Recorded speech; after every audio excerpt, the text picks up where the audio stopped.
Ladies and gentlemen, welcome to today's episode. California, California, dreaming on such a winter's day. Stopped into a church, I passed along the way. I didn't have to wear a mask, cause I have liberty. I have liberty. The fuck happened to this shit? This was not what this was. Fuck is going? Goddamn! Start the goddamn podcast over again, ladies and gentlemen. I don't know what the fuck is going on in here. We're about to drop some auto-tune. Settings got all fucked up. I apologize for that, ladies and gentlemen, but you know what? Fuck it. We're gonna do it live. The show goes on. Let that show you. Let that show you this is not scripted. Jim, was this scripted? No, it wasn't scripted. Thanks, Jim. Listen. Welcome, ladies and gentlemen. Welcome. Hope you enjoyed the long weekend, huh? Keep up. I'm topical. Google it. It was an average size weekend. But depending on the angle or where you start the measurement, it all, listen, anyway, welcome. Welcome to Monday, ladies and gentlemen. Welcome to Monday. Those of us, who are still here, who are prospering, who are flourishing, people love to talk to me about the difference between California and Texas, anything about Texas. They send it to me as if I'm ever going to regret my decision. Ladies and gentlemen, I'm here. I'm here, yippee-ki-yay, motherfuckers. Okay, I'm here. I'm just here. Okay? I ain't fucking leaving. Okay? I belong to the Wild Wild West now. We're going to the Wild Wild West bars. Greatest song to put on at a 16-year-old party when I was a kid. Wicka wicka wow, wicka wicka wow, wicka wow wow West, Jim West, Desperado bars, Will Smith, semi-corny bars, okay? Listen, Will Smith, if you're out there, how did you become the face of fat celebrities? How? Where he was like, oh my God, he's so brave. That he put a picture of him showing, hey, y'all, I've been in the worst shape of my life. God damn it, Will. Listen, you're hoodwinking the world right now because you're making everybody think that you're not one of the most disciplined men on this goddamn planet. Like you're a Rocky story. Will Smith is in my top 5 hardest working people I see in show business. Okay? I always hate the argument when people start comparing regular jobs to celebrity jobs and like all of this and that and the grind. It's a grind, okay? It's a vibe and it's a grind, all right? And Will Smith gets after it. But it's like, it's only when I first saw him post that video or that picture of him out of shape and how he was going to start getting in shape, I was like, oh yeah, he's going to be ripped, more shredded than a cabbage salad by fucking September, maybe even July. It might only take him a couple months and he's got that summer beach body and he's going to be flaunting. And everybody's going to be like, wow, you're a fucking inspiration. I can do it too. Listen, I see what you're doing, Will Smith, and I respect it. We've gotten very vague with how we were talking about this Will Smith stuff. Okay, moving on.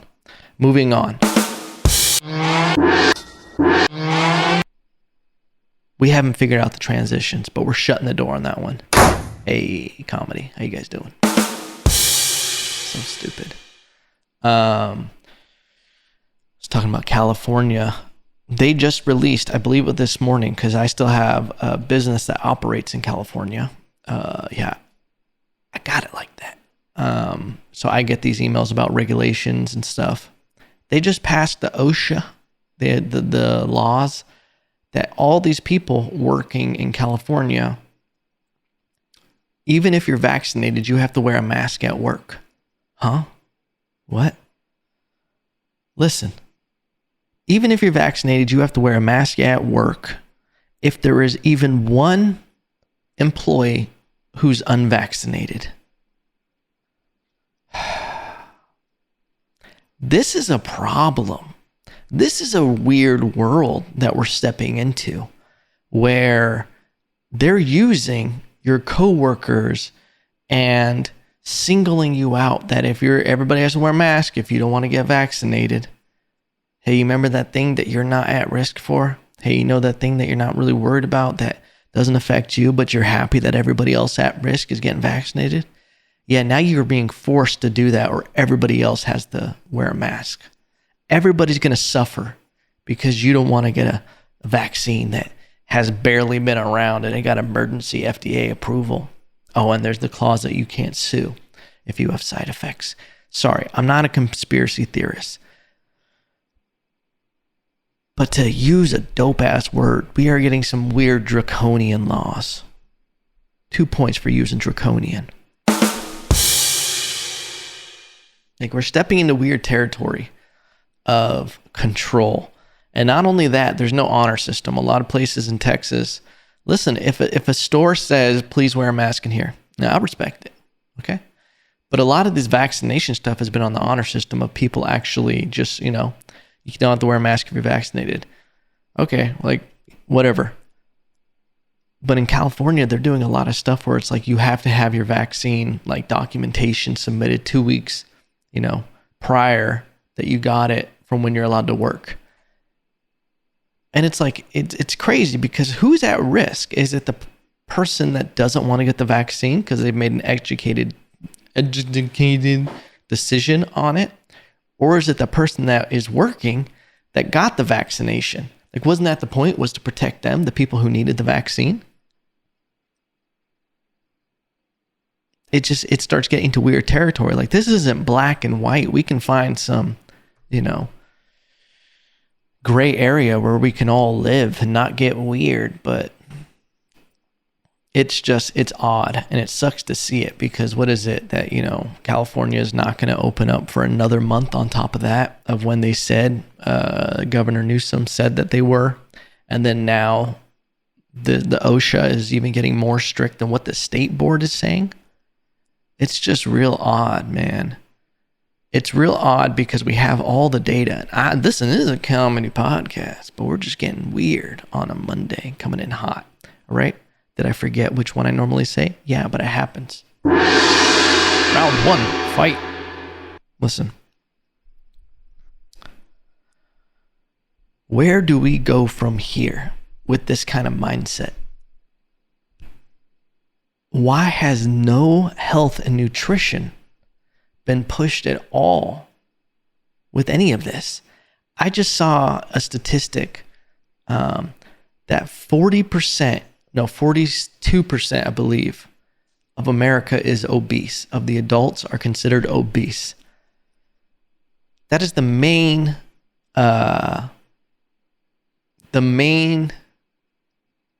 pre-existing condition that people refer to. They want to make people think, oh, it's this is, a pre-existing condition, everything. The main one is obesity. Not only is it like 42%, but the amount of adults that have been hospitalized with COVID, it was like 39%. Right on the number of the amount of adults the percentage that are obese, which is crazy that none of the solutions are healthy eating and exercising. It is all just stay the fuck inside and get depressed, get more out of shape, get, zero quality of life. I feel like, and you're like, Evan, it's great to just complain. You're right, I'm complaining. But that's the thing, is I'm commentating on it because I don't give a shit. It's not in my state. I live in America. Okay, I got liberty. Listen, I saw my second armadillo yesterday. Okay, technically Beowulf saw it, alerted me. I went out and gandered at it. Amarillo in Texas. You didn't even say the right song. Listen, ladies and gentlemen, it seems sometimes like I have a cocaine problem. Never liked the stuff, only like the smell of it. Hey, 80s comic, how you guys doing? It's very weird. And here's the solution. If I were president of the United States of America, we have to make government not as big. Okay, we need to break this down to personal liberty and independence, personal responsibility. All right, smaller government, more self-governing among, towns, cities, statistics. We have to be able to use data. We got it. We got the data, and we got to use it to our advantage. And that doesn't mean like, hey, if someone commits a federal crime, or that, police form won't, or, police, it won't be strong and it won't be this and that. Anyway, I'm not really running for office, so I don't need to be really telling you guys this is my plan. But when it comes to this weird side of COVID and everything and dealing with pandemics, I would go, oh shit, we got very lucky that COVID did not kill everyone, that it did not attack kids, that it did not, attack young, healthy people. And here's the thing. I'm sure there's 1%ers out there. Okay. But I'm talking about statistically, which is what we have to look at, because the thing is nobody, like we're going to lose people. We lose people every single day. There's someone today drinking too much water and they're internally drowning. Okay. A goddamn piece of shit is going to fly off a plane and kill someone today. A cow is going to trample someone. It's crazy. But when you're talking about this whole thing of America and the world, it's like we have to manage, like, where are the biggest leaks in the boat? It looks like when you have 42% of America obese, it's a pretty big hole in the boat. No pun intended. Hey. But I feel like we need to incentivize people to become healthy, because in the long run, it is going to be better for everyone. They're going to save money on medication, better quality of life. They're going to be happier, less processed food. It's just going to, over time, compound into a much better existence as a human. And in turn, a much better existence for all of us. I know myself, when I don't eat good or anything like that, I feel like shit. If I go on a bender, and I'm talking about tacos, wings, burgers, just getting down on some sweets, some sweetie sweets, I'm not the same person as if I was fucking just drinking raw eggs and chewing on raw beef, and you know what I'm trying to say. Maybe stuffing a little bit of lettuce in there, a little rabbit food. Not a rabbit. I have had rabbit, but anyway, besides the point. That's neither here nor there. But if we incentivize people to get healthy, I think it would fix a lot of these issues. And here's my proposal. You're like, Evan, that's great. You're just laying a bunch of broad shit out. Listen. Welcome to my TED Talk, my Ev Talk. Hey, how you guys doing? Create a program where people get tax credits for actual sessions at the gym. I feel like that should be like, you get a gym membership, should be included with your job, or you should get a federal tax credit on your tax returns. And you have to you can't just get the membership and not show up. We need to get a log. Just like when you sign into the gym, we're signing in there, okay? And you're going to have to show that you're taking care of yourself and everything. You get a bonus for it. Incentivize people that way, rather than like, if you get this vaccine, you can win the lotto. That's so stupid. I think by doing that, and tax the fuck out of processed food, all the shit that isn't helping us, tax the fuck out of it, okay? Put a crazy tax on it. And that could pay for universal health care or something like that. Put a crazy tax on it. And don't make fucking organic food so fucking expensive. The healthy food. You go into Whole Foods, you're like, Jesus Christ. Here's where we fix that. That tax that we used on the processed food, we incentivize with tax credits for those companies that are producing organic, healthy foods with that shit. But none of these fake organic companies where there's just like overusing all the water and the cost of actually producing it. Anyway, welcome to my TED Talk. But that was the crazy thing. Somehow we got there from the California. It's because it's just weird that we're not looking at a solution and we're just going, no, if he doesn't get the vaccine, no one can not wear a mask at work. So up to you, Richard. So don't be a dick. Hey, how you guys doing? Enough of this talk, ladies and gentlemen. Let's move on. Oh yeah, ladies and gentlemen, we are coming in live. Current event on the weekend. What went down? Round one. Fight. Hey, not my worst transition. Let's be honest, ladies and gentlemen. Let's be honest. I realize that by getting this soundboard and like starting to play with this stuff, I've become a shitty morning radio DJ. All right, we're going to take some calls right after this. And then like a duck. So stupid. What have I become? I've become everything I hate. Radio DJs trying to do comedy. Shit. But ladies and gentlemen, welcome back to the serious part of this podcast, where we drop bombs. This weekend, Sunday night on the Sabbath, sinning on the Lord's day, we had a quarrel amongst one of the greatest, if not the greatest, at least the greatest defensive boxer of all time. Possibly, I think it's fair to say the greatest defensive fighter of all time. Possibly the greatest athlete of all time for his skill set. I know you got the Bradys and everything up there, Jordan. But what Floyd Mayweather has done in the sport of boxing is nothing short of a savant genius in that particular skill set. The ability, like down to a T, he defines what boxing is. The ability to cause damage with taking the least amount possible. That is all boxing is broken down to, is inflicting the most damage while taking the least amount possible. And not only that, is he not only good at being in the battle, that specific bout, he has mastered the war, which you could call an entire career of a boxer. The longevity, making the money, and taking the least amount of damage over a career. And we're talking injuries, we're talking preparation, everything like that. What happens in his personal life, it's a completely different topic to what we were talking about. He did have some injuries with his hands. He broke them, but listen.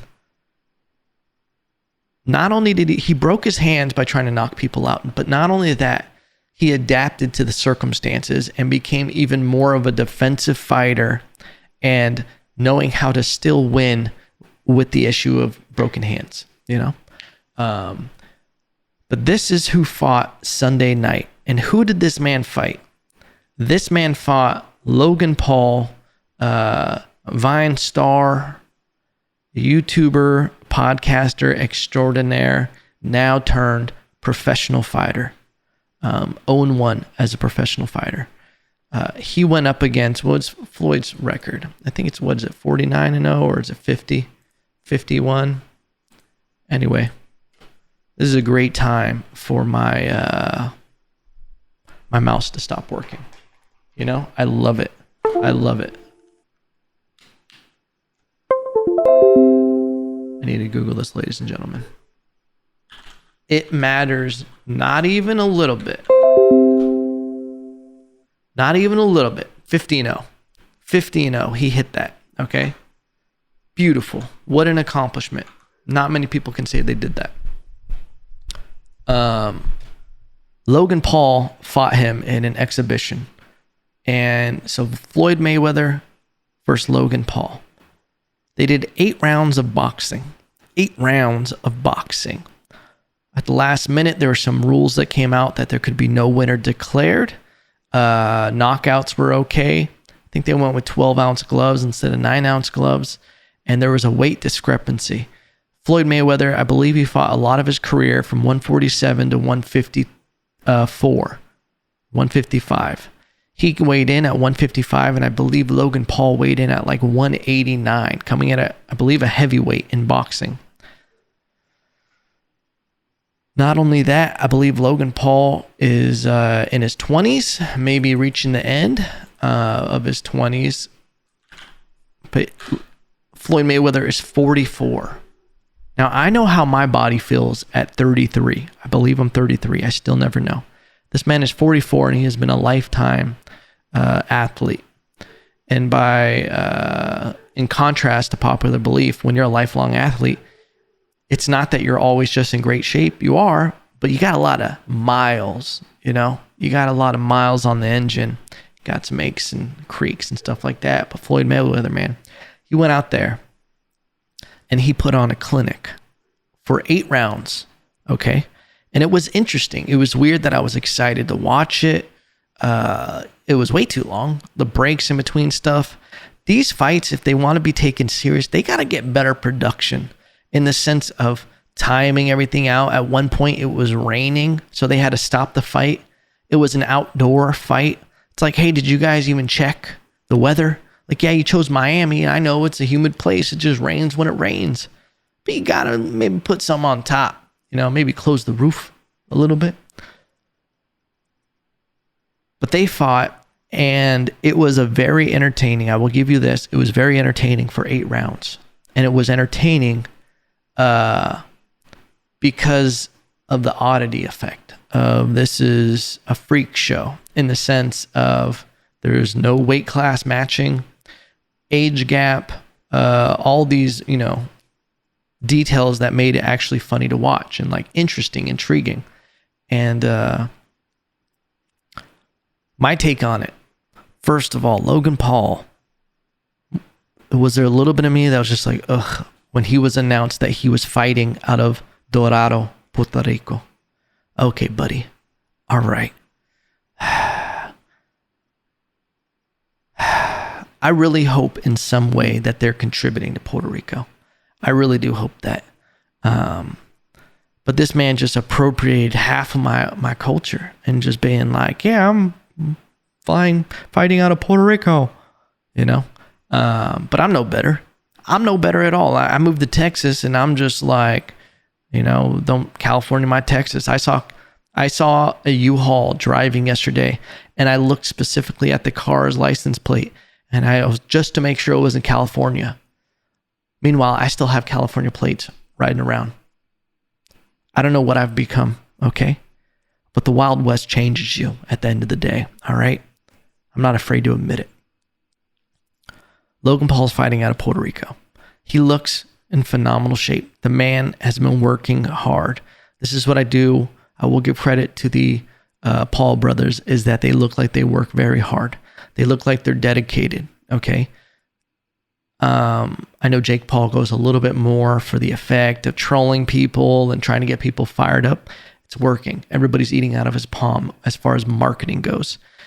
I'm sure he's a respectful guy in the gym and has respect for fighters. Anyway, but I don't fucking know anything about that. Logan Paul looks in great shape. Mayweather looks in phenomenal shape for 44. And just for any person, he looks in great shape. Here's the thing. It was an exhibition. Were they throwing hard? They were throwing hard. Logan Paul was trying to beat Floyd Mayweather. He was trying to knock him out. It was 100% a real fight to him. Now, to Floyd Mayweather, what he did was brilliant because at the end of the day, this is entertainment.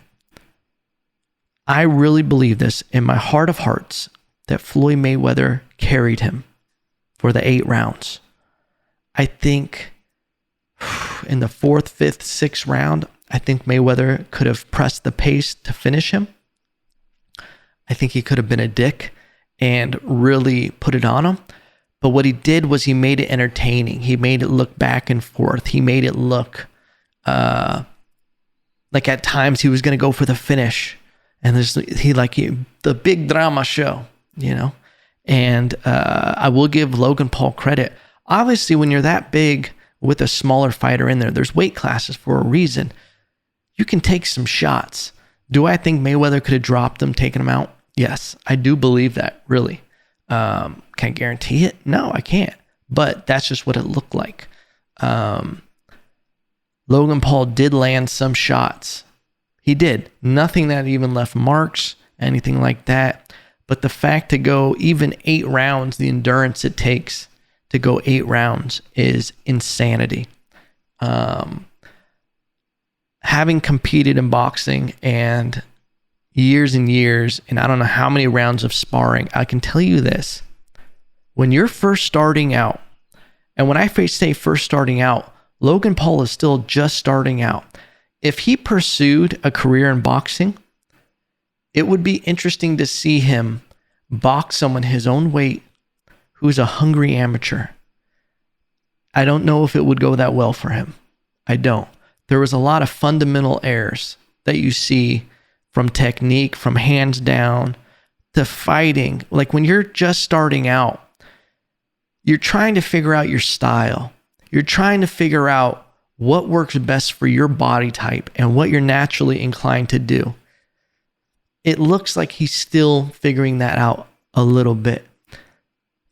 You can tell that he's sparring with guys, but there's certain mistakes and issues and hands low like that when you're in range that is telling me that someone is not punching him and capitalizing on these mistakes. And it could easily be because they're preparing for a smaller fighter. They're preparing for someone who can't necessarily capitalize the way that someone in the same weight class could. Now, I've completely lost the thought I had before that. Oh yeah, ladies and gentlemen.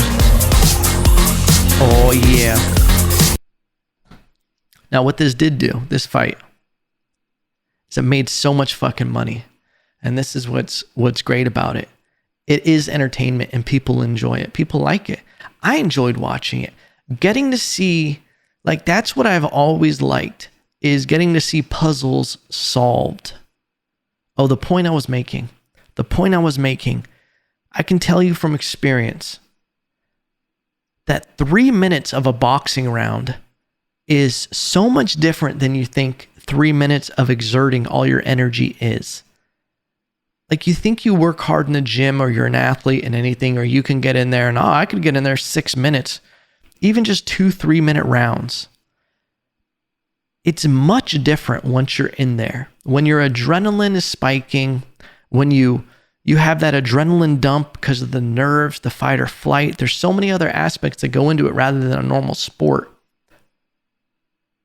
From dealing with that adrenaline dump to you think you're going in and you're overusing your energy because you're nervous, and then having to go in that second round while taking body shots, everything just stops working. And to see someone go 8 minutes or 8 rounds with a fighter of that caliber, someone like Mayweather, that in itself is an accomplishment, and I will give that. But to be honest with you, I think this is people want to say that it's bad for the sport of boxing, it's bad for MMA. Dude, I think this is great. Anything that pushes entertainment and the monetary ability of fighters to make money, it's phenomenal. It's also showing fighters that this is not just about the fight. We all like to pretend, if you do martial arts or train to do anything, that you're a goddamn samurai, that you're a ninja assassin. And yeah, there's a stoicism to the art form of it. Listen, I've trained with high-level guys. There was black belts in jiu-jitsu, professional MMA fighters, and there is a level of stoicism. To some people, it's a lifestyle, the way they live martial arts. It's kind of a metaphor for everything. And it is. There is that side of it. But when you start talking about boxing, and you start talking about UFC, and you start talking about even jiu-jitsu, it is entertainment. It is not it's not the Olympics. People are not necessarily tuning in. Like, of course, there's purists, but we're talking about the monetary side of it. This is prize fighting. This is about making money because people find it entertaining.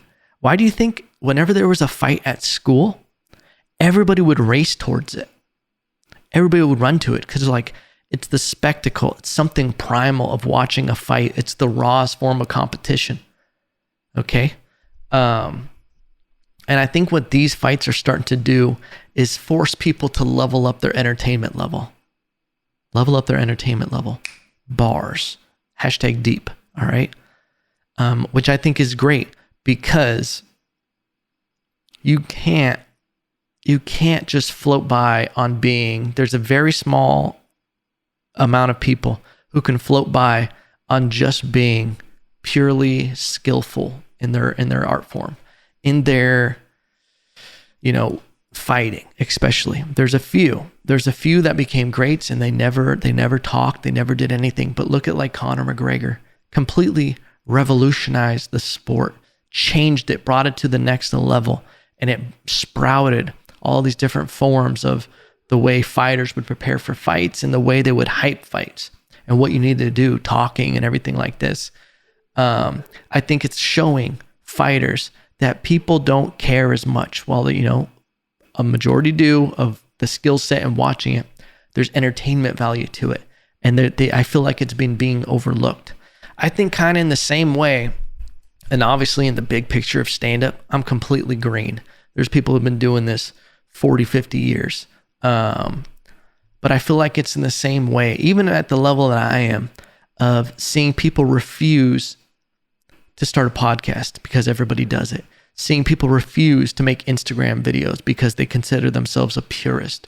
Seeing people refuse to upload YouTube videos or do anything outside of stand-up because they're a stand-up comedian and they're so rigid in what they consider themselves. And then they get so rigid in it where they don't even they don't care if they're appealing to an audience. They want, to tell their jokes because they think they're clever, You can't just do that. This is the age where you have all the power. You don't have to just do stand-up. You can do more stuff than that. You can't substitute it. But what I'm saying is there's more to this. Just like there's more with fighting than just getting in the cage or getting in the ring and fighting. You have to bring the entertainment level. And the reason why I say you have to is because the tale as old as time has always been about fighters wanting more pay. I don't know Dana White personally. Met him. All right. Been in the same room with him. Hey, how you guys doing? Big time. From the stories I have heard from fighters who have sat down and talked to him, he's always up to negotiation. He's always up to talk about your contract. He'll rip it up and he'll start new. But it has to make sense. And it purely comes down to, do you put butts in seats? Are you entertaining enough? Yeah, you're skilled and it's great that, you're the champion and all this stuff, but are you actually worth what you're saying you're worth? Or are you just throwing out an arbitrary number that doesn't reflect the amount of numbers you actually pull? It would make no sense to me if I was a promoter and a fighter who I know only generates, let's say, revenue for the company, 10 million, and then he turns around and asks me for 10 million. I'm like, whoa. You bring in 1 million profit after what we pay all the fighters and what we, pay our employees and our staff and all the stuff that goes into it that you don't know about. We would be losing money every fight if we did it this way. And I don't think people realize that because, dude, it doesn't even make sense of that because, hey, you're in my business. You're joining my business that I've worked so long. Like when the UFC was only worth, they were negative 60 million in the hole. But now that, they're up and running and everything like that, you want to be like, hey, I should be getting the lion's share. It's like, bitch, where were you when I was shooting in the gym? Bitch, you wasn't with me shooting in the gym. Shout out Drake.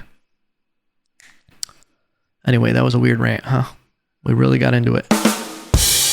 Hey, coming up next, we have Sophia. Don't know who Sophia is. But to summarize, ladies and gentlemen, I just feel like that it's a great thing to start seeing new lanes of entertainment, new formats. It's inspiring to me to see new avenues opening up and things that you didn't think were possible through old entertainment now are becoming reality. People ask me, Evan, would you get in the ring and box on one of these shows? Dude, I would, in a heartbeat. 2,000% I would. Okay.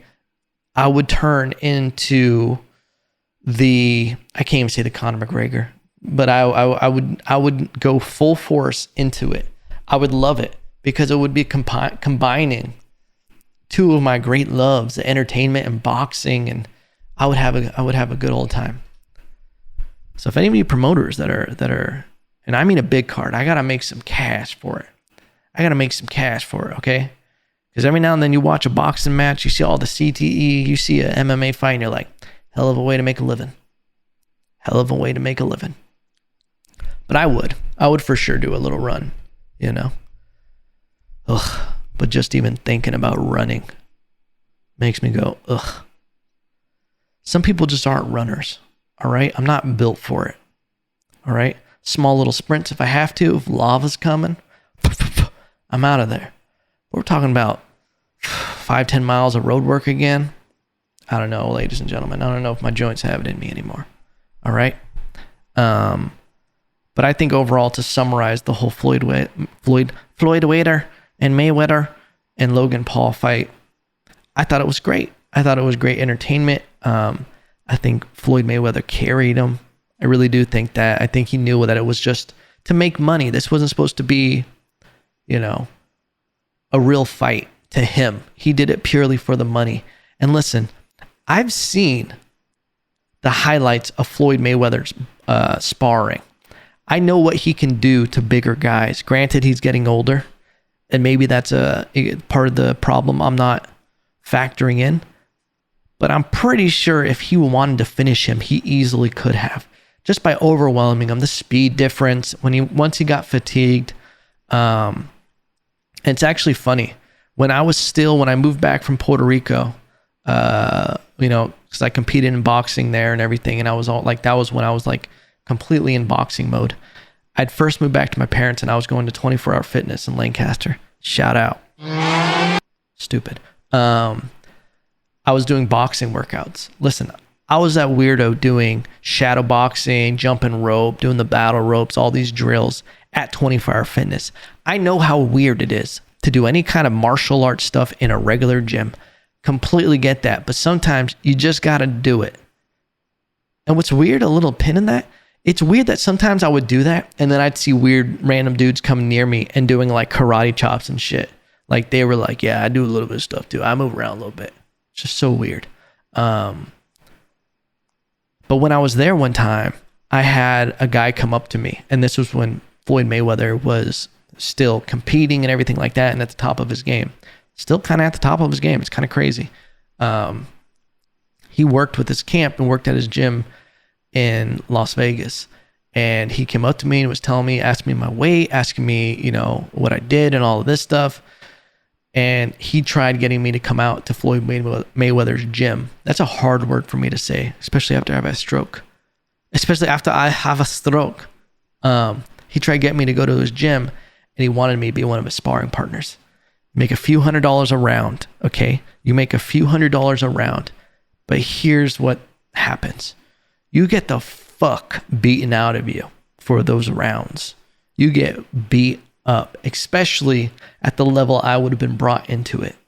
I had no desire after that because I did research on who I talked to. I did research on how his sparring went and all of that stuff, because if I was brought in just to move around and be fast and was taken care of, I'm going to do it. But to be beat up and to get brain damage for a few $100, I mean, in hindsight, I probably should have just done it for the story. I would have been drooling while telling you, though. But yeah, that was always interesting to me. It felt like I was in the room with the werewolf, where I was like, nah, this sounds like you're trying to get me fucked up right now. I ain't for it. Ladies and gentlemen. But ladies and gentlemen, that's it today. We just got real serious with the boxing talk. We talked a little bit about California, everything going on there. Listen, just come on out, everybody.